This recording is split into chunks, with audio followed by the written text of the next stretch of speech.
Audio Jungle.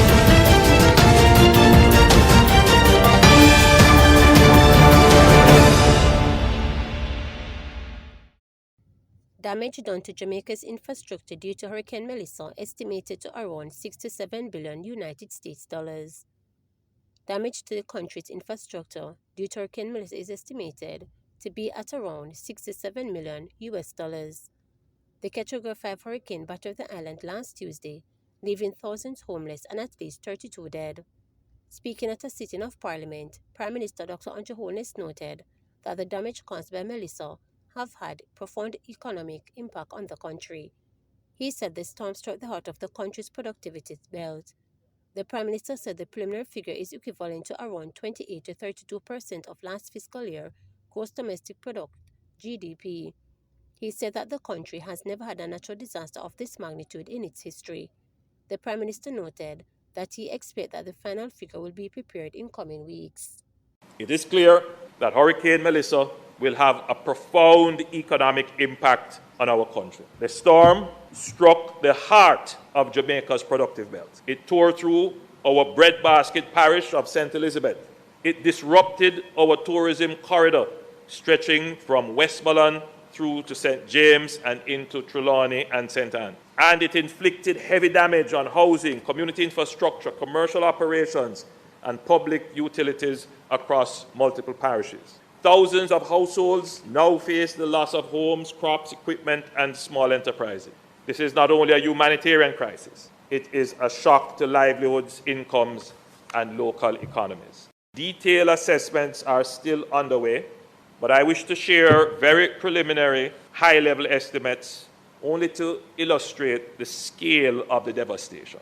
Based on benchmarks from comparable regional disasters, physical damage to housing, commercial buildings, roads, electricity, water, and telecommunications infrastructure is estimated between 6 to 7 billion US dollars, equivalent to roughly 28 to 32% of last year's GDP, last fiscal year's GDP. And I want the country to appreciate that we have never had a disaster of this magnitude with this economic footprint in terms of the impact. Not Gilbert, not Ivan, all of those were relatively small to our GDP. To lose 30% of your GDP is significant. So, still preliminary. I believe it is conservative based upon the damage that we have assessed, but the relevant public agencies are doing their assessment in addition to what they have to collate from the private sector. And so I would say in another few weeks we should have what the real figure is, but we can use this as a benchmark based upon what other countries would have been impacted and what we have observed and what has happened to us here in Jamaica with a Category 5 hurricane.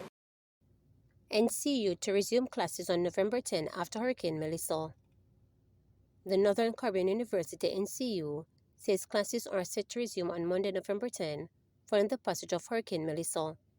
NCU, in a statement on Tuesday, said it is mindful that many students are struggling to come to terms with loss and damage caused by the hurricane, and as such included measures to support students who are unable to resume classes. We've included measures to support students who are unable to join us due to lack of access to basic amenities like road networks and internet connection. If you are one of them, please reach out to your faculty, to your dean or regional campus coordinator as soon as possible to discuss options for learning, including flexible assessments for this semester, NCU urge. As a student, if you are unable to contact us within this semester, we'll facilitate your engagement in January 2026 to help you through the recovery process. Faculty will post content and materials on the Moodle platform so you can access them at your own pace, the university continued. NCU said the faculty will also post course content and material on the Moodle platform. It also noted that it will be flexible with assignment submission and other class activities. Forensics scientists close to revealing blood source in Maitland trial. A forensic scientist on Tuesday moved closer to disclosing whose blood was found inside Constable Noel Maitland's apartment in July 2022 after the policeman's social media influencer girlfriend, Donnelly Donaldson, went missing. Donaldson was last seen on July 12, 2022 at the Chelsea Manor apartment complex in St. Andrew, where Maitland lived, was reported missing by her mother Sophia The following day, on July 13 that year, her policeman boyfriend Maitland was arrested in relation to her disappearance. He was subsequently charged with murder and preventing the lawful burial of a corpse and is currently on trial in the Home Circuit Court in Kingston. The forensic scientist has told the trial that when the items which contained blood, which were taken from Maitland's apartment to the Institute of Forensic Science and Legal Medicine, they were swabbed and those samples tested. Swabs taken from the stains on the underside of Brown's forensics mat and a left court sandals. Swab was taken from the brown stain on red and black puma, left sneaker and brown drops on brown sheer drapes of the apartment, the witness told the court. The witness stopped shortly of revealing whose blood was found on the items, as the matter was adjourned until Thursday. The revelation won't be made on Thursday, however, as the forensic scientist will return to the witness stand on Monday. Another witness, a representative from local communications provider, is expected to take the stand on Thursday.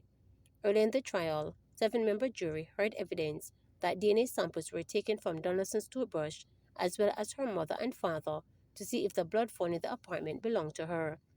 Maitland's attorney at law, Chadwick Berry, King's counsel Larry Smith, and Christopher Townsend, Sanjay Smith, and Kason Kennedy Sherman. Government extends deadline for a waiver of imported duty and GCT on importation of relief items to aid Hurricane Melissa victims. The government has extended the deadline for the waiver of import duty and general consumption tax GCT on the importation of relief items to aid Hurricane Melissa victims.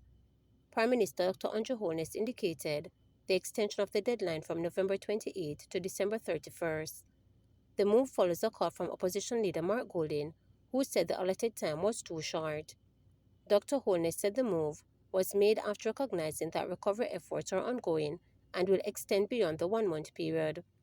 In the meantime, he pointed out that the importation of Starlink and other related equipment will be free of custom duty. He said this is to get connection back in communities that are in dire need. He also urged Jamaicans who might take advantage of the opportunity to be considerate. Madam Speaker, to speed the flow of humanitarian goods, the government had approved customs duty and GCT exemption for the importation of relief supplies for one month, expiring November 28th. Recognizing that recovery efforts are ongoing and will extend beyond this 1-month period, we will extend this relief period by a further month to the end of December 2025. This measure will ensure that every shipment of relief supplies can reach our people quickly, efficiently, and without additional financial burden. In addition to the eligible items already announced by the Jamaica Customs, and in consideration of the extent of the damage to the electricity grid in the most affected parishes and projected timelines for complete restoration, I am announcing that persons will be allowed to import Starlink equipment and other such equipment, inverters and solar power equipment, including panels and batteries, free of custom duty and GC.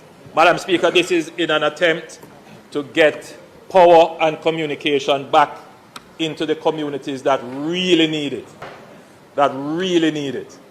Now, I know others will take advantage of it, but I appeal to every Jamaican. If you can buy 2 Starlinks and send one to a family or a community, do it. If you can buy solar batteries and solar panels and give it to a community or to a household in the affected parts of Jamaica, please do it. I know that when we give up these revenues, others will benefit from it who don't really need it. So I ask Jamaicans to use your conscience. Ensure that the other half of Jamaica that is suffering now benefit from this relief. 74-year-old man killed in hit-and-run in St. Anne. 74-year-old Ron Murray, a security guard of Charlestown St. Mary, died as a result of injuries he sustained in a hit-and-run on Development Road in Otrier, St. Anne on Monday. Reports from the Otrier police are that about 8 p.m., Murray was hit by a motor car as he attempted to cross the roadway. The motor car did not stop. Murray was assisted to hospital where he died while being treated. As the investigation continues, the police are urging the driver of the motor vehicle to turn himself into the nearest police station immediately. In addition, anyone with information that can assist investigators is being asked to contact 876-974-9494 2523, the Police 119 number or the nearest police station. To subscribe, like, share, and click the notification bell for daily updates.